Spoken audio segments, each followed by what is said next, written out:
Thank you. Thank you for the introduction. Which you didn't need to have said so much about me, but as I can see, my erstwhile students and president of NELTA, vice chancellor of the Far Western University, Professor Amara Joshi. I saw Professor Ananda Sharma somewhere, and those and D.N. Joshi. Perhaps you are the president of the Province 7. Who is the president of Province 7? I see Ramji Hamal. Ramji Tamil Sena, Hamal. who has traveled all the way from Itari to the far province number 7. It's a good travel, and very good to see you all. The other day when I was discussing about the topic with DN, what struck me at that moment was that perhaps I should speak about teaching literature in the NELTA class in the current context, because I realized that by talking about literature, we can immediately do two things. One, we can evoke the history of English teaching in Nepal, because um, uh, earlier in the early phase of English teaching was entirely a literature-oriented syllabus, and people learned English through the plays of Shakespeare. It sounds very bizarre at that time, and Shakespeare, romantic poetry. There is a very famous example of somebody asking for a solitary cigarette for one piece of cigarette, because he had learned solitary means one from Wordsworth's poem, The Solitary Reaper. So that was the time of asking for a solitary cigarette. So if the literature-oriented syllabus was the only source of English learning. So why I want to begin with the literary um, um, teaching of literature has two um, basic perceptions. One, we can perceive this concept from the post-colonial perceptions.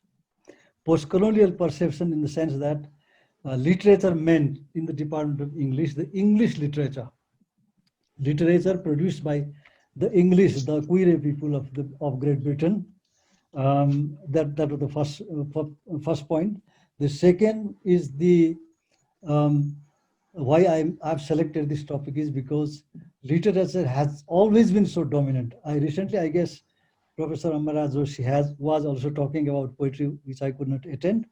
From your observation, I could gather that he was talking about literature. So talking about literature at this stage, first of all, we should be very clear about this point. The point is that talking about literature at this point, we are not backsliding. We are not taking it back to the earlier times. We are not being what is called the old-fashioned people by talking about literature. Now, it has become very prominently important today, English language teaching, literature teaching, for a number of reasons. This has a history. Let me briefly talk about history and come to the syllabus and then finally to the teaching of English in the classroom, whether face-to-face or the virtual class. The earlier, I don't go back to much earlier times.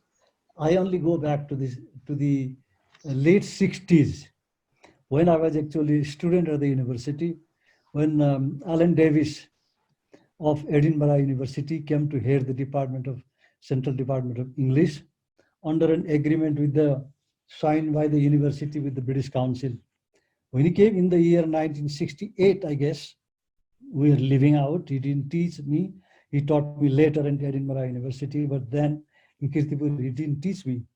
He was invited here to radically change the English teaching syllabus, which was entirely literature oriented. It was said, this is a very conservative syllabus. The components of the syllabus were only Shakespeare's plays, romantic poetry, Charles Dickens' novels, and so on. How can people learn literature from this? But people use this literary was to learn English anyway. I remember one very funny episode. I just want to share with you because Ramji is there. It's an episode in Dharan. I had a friend who spoke Shakespeare in English all the time. He tried his best to speak Shakespeare in English. And one day when I was parting with him, saying goodbye, he said, Abhi, adieu, adieu, he said. Because adieu is the farewell, word of farewell that Hamlet says to his father, dead father. And I said, rest, disturbed soul, rest, I said, in the manner. And then he became very angry with me because why did you call me a ghost? And I said, because you are using the ghost language. You are calling, not saying goodbye, but you are saying adieu, because there were no other alternatives to learn English. So English was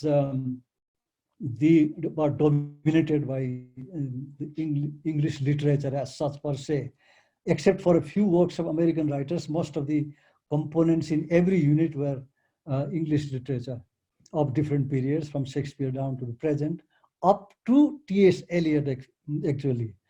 And then when Alan Davis came in 1968-69, he directly handled this syllabus. He wanted to make it split it between literature-oriented and language-oriented syllabus. And what he did was, he created what they call the special English, which was literature-oriented. People who wanted to aspire to do MA in English literature, they opted. It was a requirement. They had to opt it. And those who only wanted to learn English opted for the general English. General English was compulsory for both.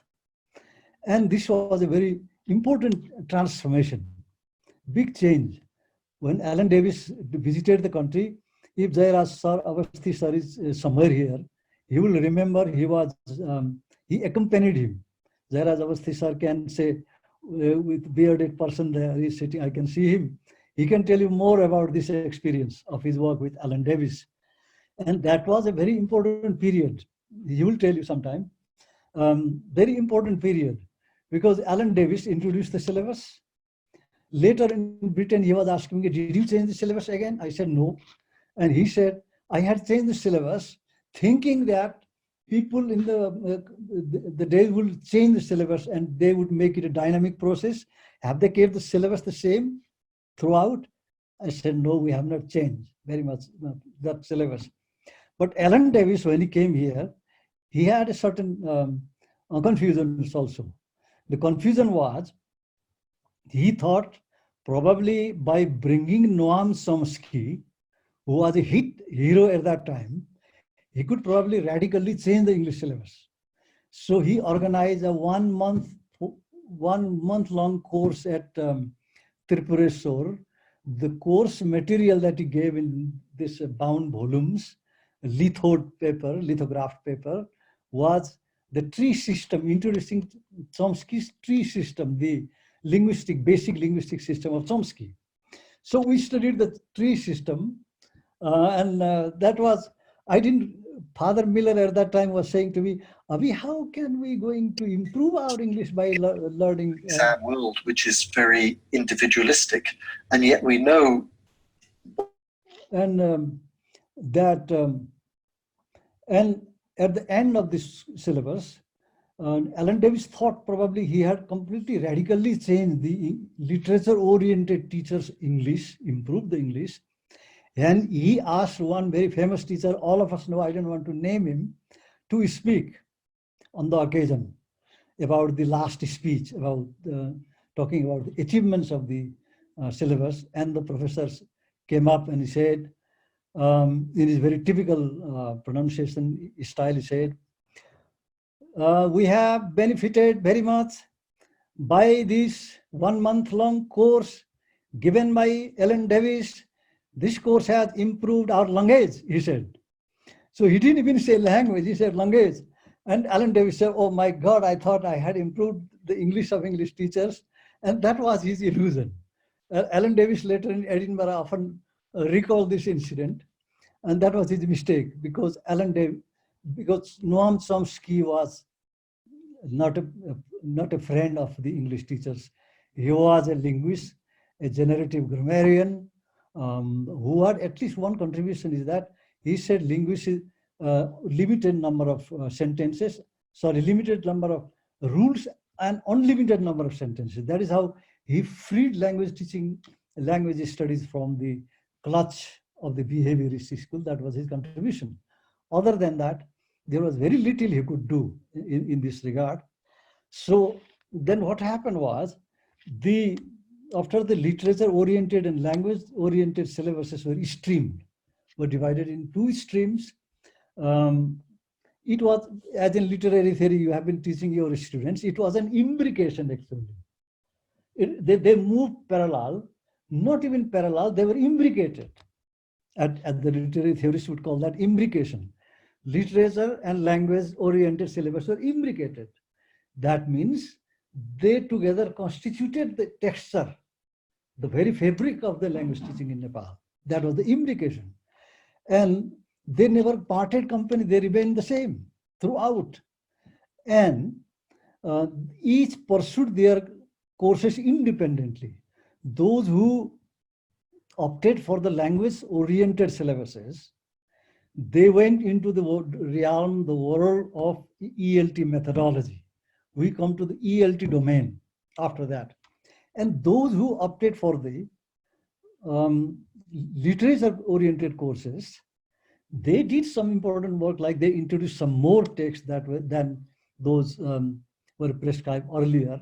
That is one achievement. They included some works from American writers as well. Very few from Australian writers, I don't remember.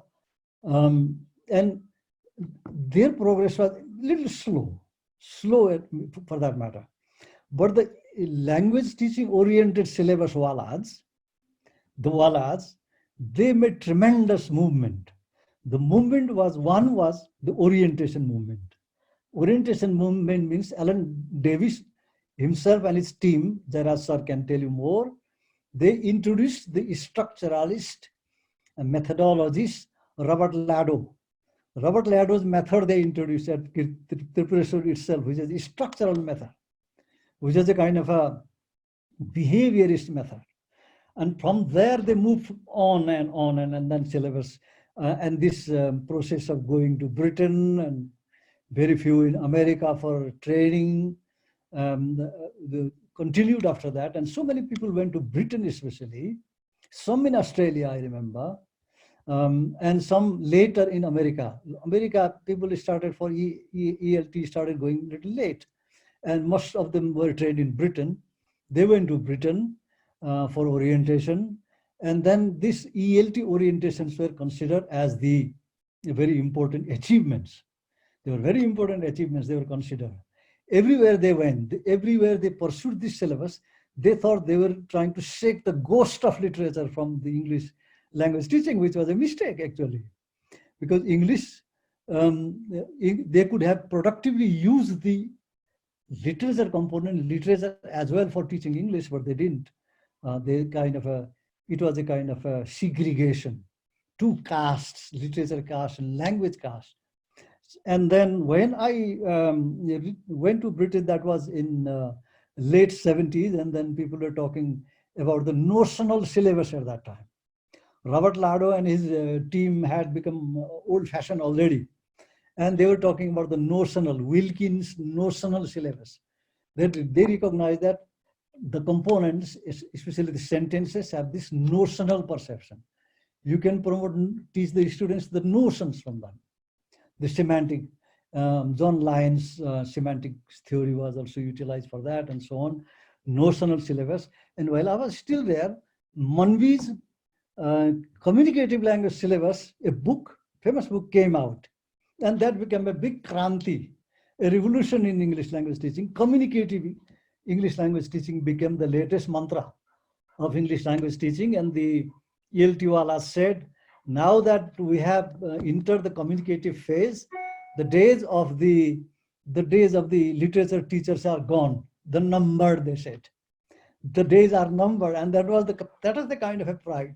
I am a party in this matter. And then when I was a student at Edinburgh University, a very important junction occurred at that time. The junction was between literature and language.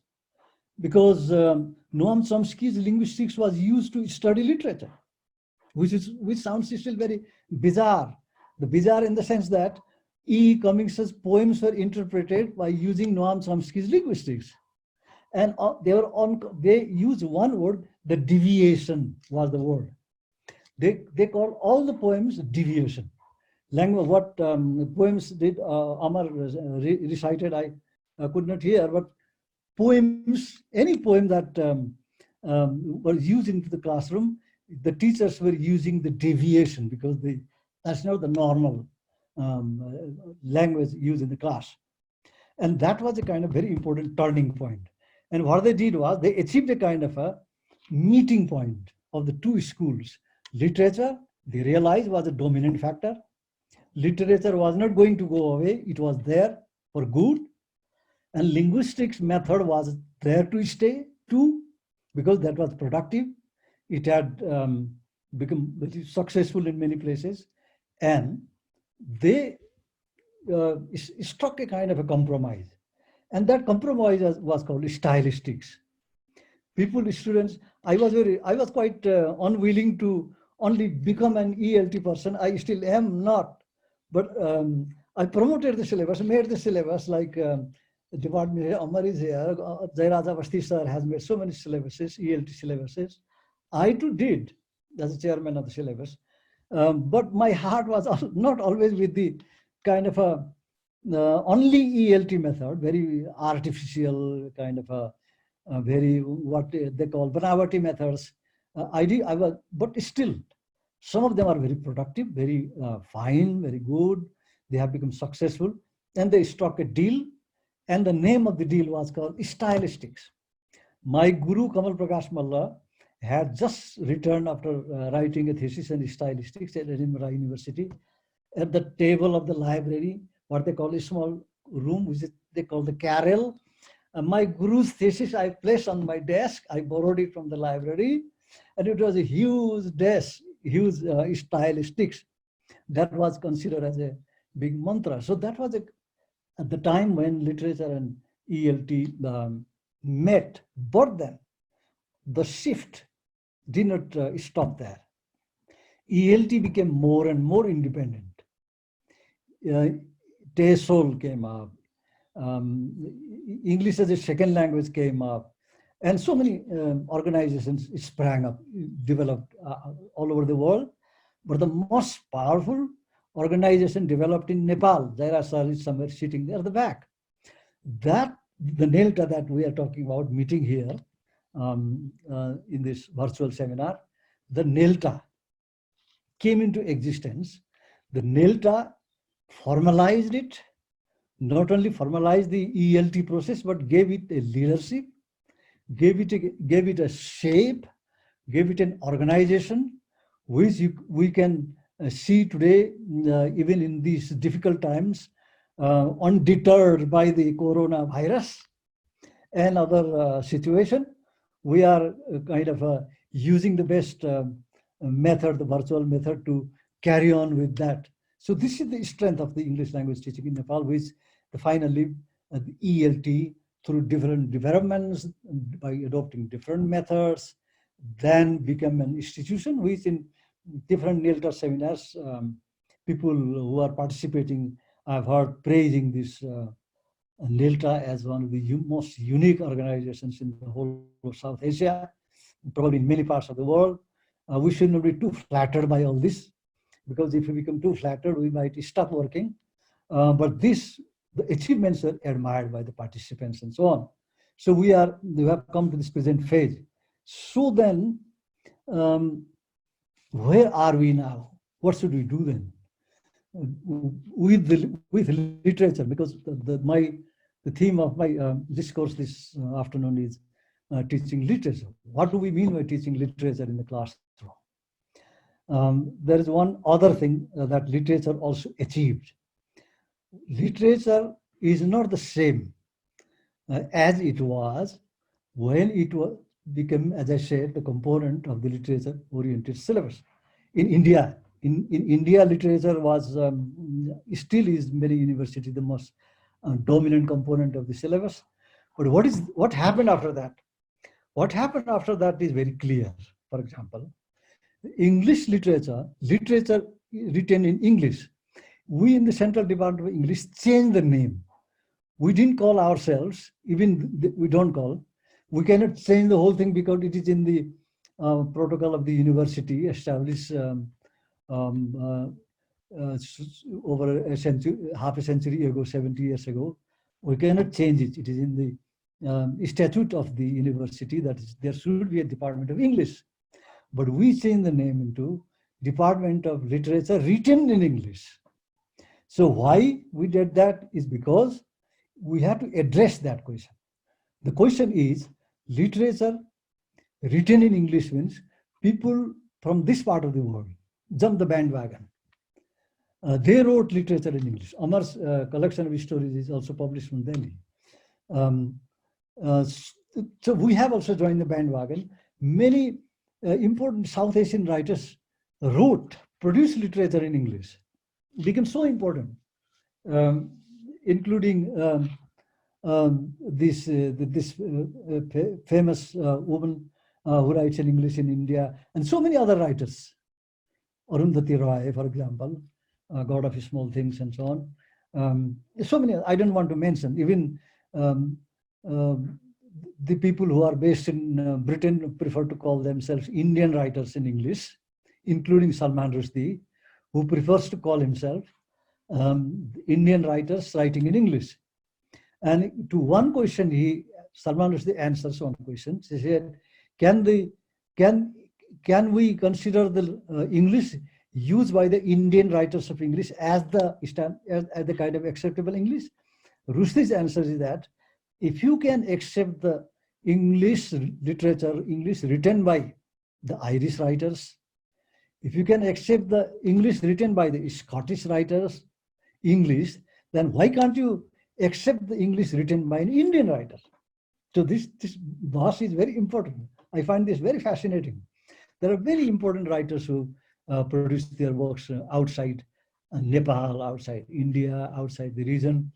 And people discover very important writers from Africa. Chinua Achebe is one, for example, a very famous writer. We didn't know earlier. We discovered them.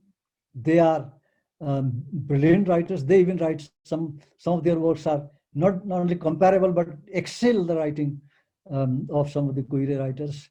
Very good works. So that was one important phase that changed the very perception of the canon. That changed the perception of the canon. So where are we? Where were we? Was the question. The question is for two things. One thing is the old perception changed. Why did it change? Because literature in English that was produced was very, very authentic, powerful literature.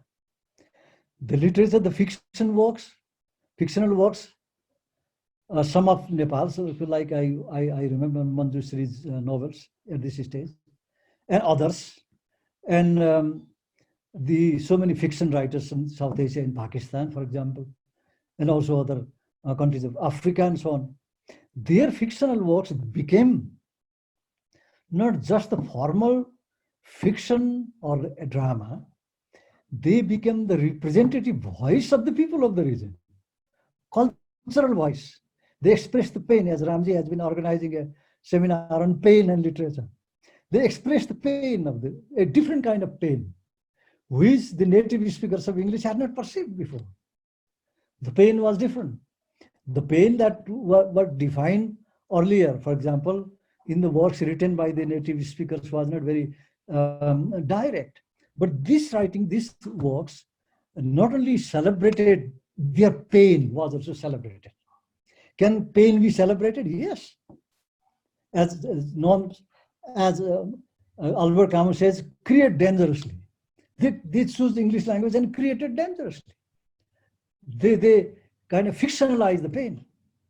So that is how the trust on literature written in English became very, very, very powerful and important. That is why the earlier question, this relation, the binary between language and literature for English language teaching class, was not very necessary anymore, because the Nelta was also headed by some of the very literary persons like Govindaraj Bhattarai and others. So this became a kind of a very important working together kind of a spirit, working together kind of a spirit. And this fiction were there to be accounted for. They were there. Literary writings in English were there, regional writings. So were they part of English language teaching then? This is a very important question. Yes, because people, by using those literary works, started talking, writing, discoursing, organizing seminars, writing in papers, and holding different concepts. And English literature written in English, Sahitya, English, became part of the discourse, especially when it came to writers like Arundhati Rai, because they use the fiction. They use the fictional words to talk about the power in the society. They made literature the voice of the people, the pain of some medium of expressing the pain of the people or the joy of the people. So that became a very important post-colonial achievement. So that kind of achievement then is there. So this posed a question to the English teachers of the region, that is, are you only going to use the kind of a ELT syllabus when teaching English into the classroom, or are you also addressing some of these issues, some of the contexts that took rise, that gave birth, let's say, that gave birth to these fictional works, to these theaters, to these dramas, to these poems, body of poetry? Do you still want to be limited to your methodology, English language teaching methodology? The answer is not very clear. But a second generation of compromise happened. And this compromise is tacit, silently. People teach English in the English classroom. They use the TESOL method. They use English teaching as a foreign language method. But at the same time, they use the text. They talk about what the writers have been writing. And English language comes out prominently in these literary works. So the literary works were just the works of Shakespeare or Wordsworth or Longfellow, or of Rabindranath Tagore for that matter. They were the works of the contemporary spirit and times. And so now I just want to turn to very briefly to a few questions of methodology. If we use English literature written in English, let's say, we can also use some translated works, very good translated works. Bhasim Prasad Devgota translated Nepali poetry and published in Indrani in 1956. Those works are very, very prominent, very important. Some of the very good translations have been made and translation itself has become, sorry, I just want to go back to translation very briefly. Translation also was part of that English language, English literature-oriented syllabus. Previously, I forgot to mention that. When the syllabus were English language-oriented, translation was an important component of the syllabus. Students were given the text, Nepali text or whatever, and they were asked to translate. The translation, some of the translations are produced very, very funny results also. Like when I unsuccessfully started teaching at Padma Kanya, I gave one sentence, and one girl turned out and gave me one sentence. She says, Nepali women eat their husbands before eating themselves, she wrote. What she was translating is Nepali स्वास्नी मान्छेहरु हस्बेन्डलाई खुवाएर मात्रै खुवाउँछन् भन्ने टाइपको थियो. And then she said Nepali women eat their husbands before eating themselves. And they could not even simply translate one simple word, simple sentence into manageable idiomatic English. So translation was also one important component. But now, coming back to the present time, translation also has become a very important power. Translated literary works have become also power. I don't know how much time I have. Half an hour? Sir, you have remaining nearly 20 minutes around. Okay. I'm looking at the time here. And then what can we do? Can we incorporate literature into our syllabus? My perception is, yesterday when DN asked me to give me a topic, suddenly it occurred to me, why not literature? Because teaching, including literature in the syllabus component, would be feasible, viable alternative for a few number of reasons. The reason is that first, literature is no longer a rival to the ELT method. Literature, the language of literature can enhance the very process of ELT, TESOL, whatever. We can. The communicative, it can enhance the process. After all, it is the question of teaching language. Teaching language, making students able to communicate in English. That is the method. So where do we use the English language component? By using this virtual method, we are facing these challenging times now. This method, which is a very wonderful method, I can see 5, 6, 7 people on the screen, but I expect that there's some more, about more dozen people would be there participating somewhere, including the president of Delta, a very dynamic lady, Motikala Sabbadevan. She must be somewhere listening to me or not listening to me. One can attend the seminar also by not listening. And also, there may be some more people here. The point I'm trying to make is that using literary component in syllabus, now we can perhaps achieve some important results. The results are two. One is the effect of literature itself. Effect. I'm talking about the psychological effect. Oh my God, I never imagined that we would be living in these difficult times. We are living in very difficult times, traumatic time. When the French existentialists, Jean-Paul Sartre and others were working in France, they said, oh, we are living in the most hazardous time. What the hazards were, people didn't know except the Second World War, the hazardous time. Otherwise, the times, they conceive the time as very difficult, as very boring, and then very challenging. Challenging in the sense that the values were challenged. They could no longer believe in the traditional faith. So they became bold, existentialist angst, as they call it. And Sartre wrote a book, Ennui. Ennui is a boredom, a kind of ennui is a boredom, caused by the anxiety, the pain of the times. That was caused by the pain of the time, the ennui. But now, the pain is caused to our students, to all of us, by the pain of the time, the painful times we are living in.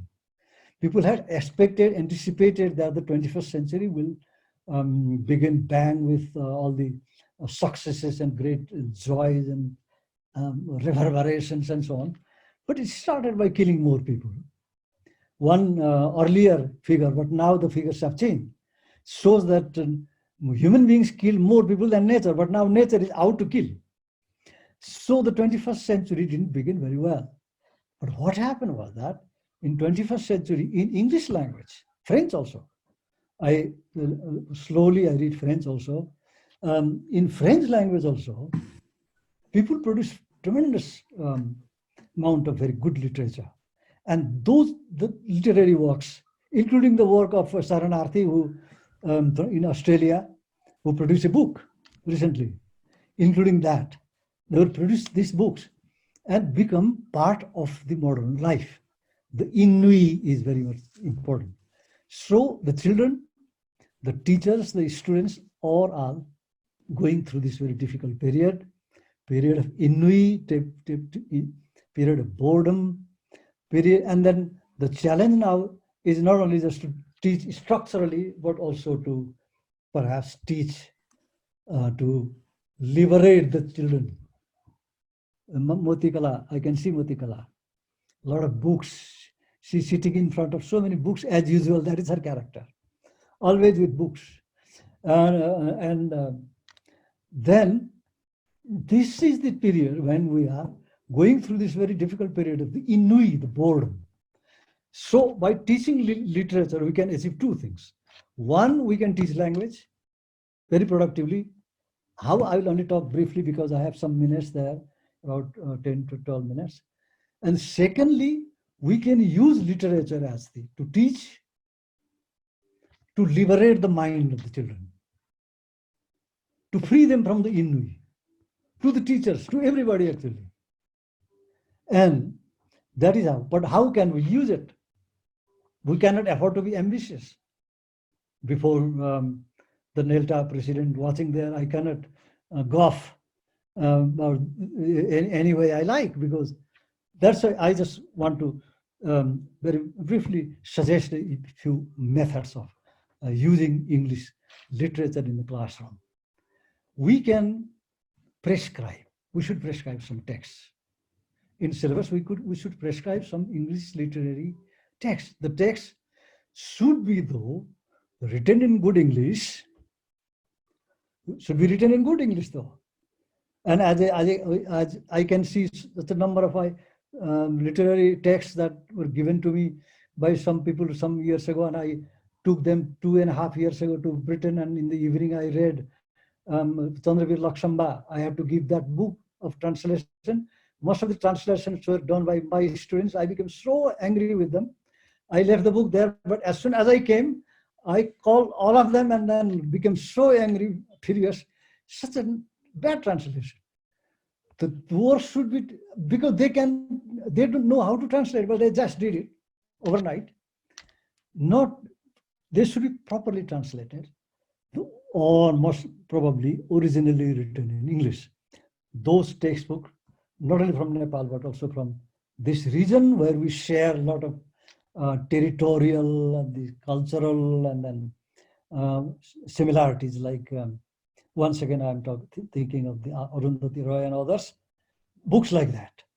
We should select some of the novels, some stories, poems, poetry for that matter, and according to the level of the students, we should prescribe them. When we prescribe them, when a teacher teaches them, the methodology should not be to teach lecturing about the aesthetics and so on, and the great characters and so on, and just leave. Not like that. Use the text as something written in English, but creatively. That means that literary works can have units. That literary work can produce questions. We can problematize the concept. If it is about, like the latest novel Arundhati Roy about the third gender, for example, whatever that may be, or any other novel, like even E.S. Naipaul's novel. I don't know if we can call him an Indian writer, but some Nepali writers like the Thapa's novel, for example. So some of these novels, we can use them, because the advantage is that the context is familiar, the problems are familiar, so we can take the issues from the novels creatively. Taking an issue from a political event and taking an issue from a novel is different. When you take an issue from the novel or a poem, the issue becomes creative also. The issue itself is creative. So when we problematize those issues will be creative. Not just political, but creative issues. So we problematize them in the syllabus, break it into components. We should clearly write in the syllabus components and give the students tasks to perform. When the student performs a task, like interpreting literature, the creative literature and so on, he will write in English, perform in English, produce that commentaries in English. So that will be one wonderful way of teaching English. They directly participate in that creative process, participation is very important. One very important factor of literature is the participation. I become part of that. The participation is so important. No, nothing in the world has drawn people's participation and attention as literature since the dawn of the creation. Take from the Mahabharata down to the Greek tragedies to Uttar Charita Ramanas to Bhanubhakta's Ramayana, writing an essay about him just now, or any other work. No, there is no other work of humankind creative work than literature that can draw people. So it draws the people, very productively invite the people. So the students' attention, teacher and student, then the second phase is interaction. Teacher and student interaction, either in face-to-face class or in the virtual class. There should be some open interaction. But here we are all meeting the same level of people, same thinking, same dukha. I mean, the sabai dukha dukha. I had one American Peace Corps friend, he learned Nepali and say, Abhi, where lies your trouble? He didn't say, where are you going? My trouble lies this way. And he went that way, and my trouble lay that way, and I went that way.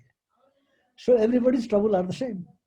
So the teacher's trouble, students' trouble, everybody's troubles are the same. The character of our times is that it is such an engulfing phenomenon.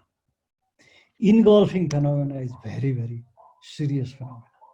When in literature, when a serious phenomena engulfs us, it leaves two choices. One choice is you should think whether you can feel that you can liberate yourself all alone, or you can liberate itself together through compromise. So the engulfing time, the characters of our times is that it demands a kind of a interactive solutions.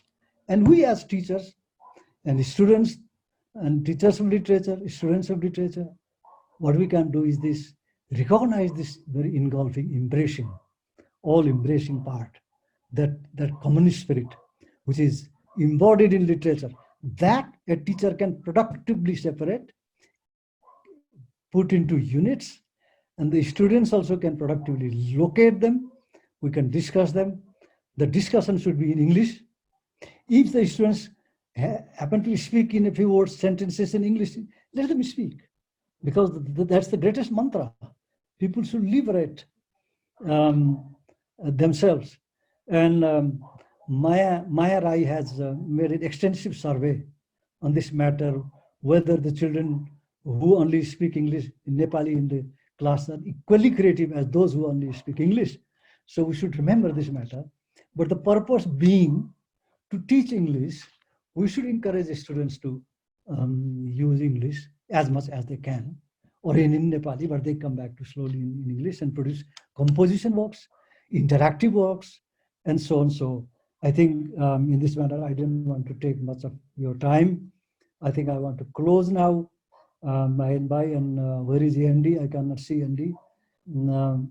With these few words, I just would like to express my gratefulness to you, gratitude to you for remembering me